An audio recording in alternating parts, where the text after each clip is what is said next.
গতকাল আপনারা স্থায়ী কমিটির বৈঠক হয়েছে, সেখানে উনি এটা নিয়ে বোধহয় খুব বেশি অতি আগ্রহ কিছু কিছু লোক প্রকাশ করছে, তো এটা দরকার নেই। এটা ওনার পরিবার, ওনার মা, ওনাদের মধ্যে ওনার মার প্রতি ভালোবাসা, ওনাদের পারিবারিক সিদ্ধান্ত, এগুলো একান্ত ওনাদের নিজে।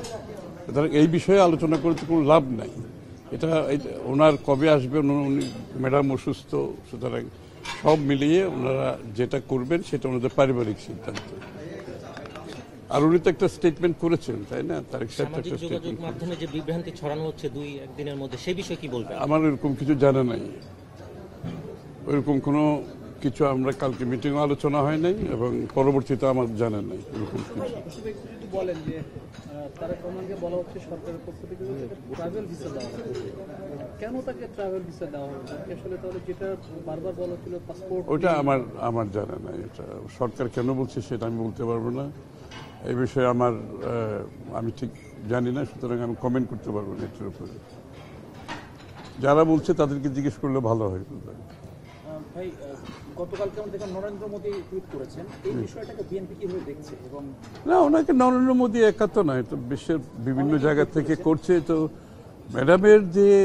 ম্যাডামের প্রতি যে মানুষের দেশের বাইরে মানুষের প্রতি ভালোবাসা, ওনার প্রতি যে সম্মান, যেটা উনি বাংলাদেশের রাজনীতিতে ওনার প্রতি যে দেশবাসী এবং বিশ্ববাসীর যে ভালোবাসা এবং সম্মান, এটারই প্রতিফলন যে উনি বাংলাদেশের জন্য কি করছেন, বাংলাদেশের জনগণের জন্য কি করছেন, গণতন্ত্রের জন্য কি করেছেন। এটা আজকে সকলের কাছে স্বীকৃতি, এটা সারা বিশ্বব্যাপী স্বীকৃতি পাচ্ছে। এটা হচ্ছে সবচেয়ে বড় কথা। এটা একটা রাজনীতিবিদের জন্য এর চেয়ে বড় কিছু পাওনা আর কিছু থাকে না। একটু যদি বলেন যে এই সময়ে, এই ক্রিটিক্যাল সময়েও ভারপ্রাপ্ত চেয়ারম্যান দেশে না আসার কারণে নানাজন নানা কথা বলছে, এবং এই যে একটি মানুষের ধারণা যে এই সময় না আসার কারণে বিএনপির রাজনীতির উপর একটি বড় ধরনের প্রভাব পড়বে বা সামনের নির্বাচনে এই প্রভাবটা এত সহজে প্রভাব পড়ার, রাজনীতি এত সহজে প্রভাব পড়ার কোনো বিষয় না। বিএনপি একটি সবচেয়ে জনপ্রিয় দল, মানুষের আস্থা নিয়ে রাজনীতি করে।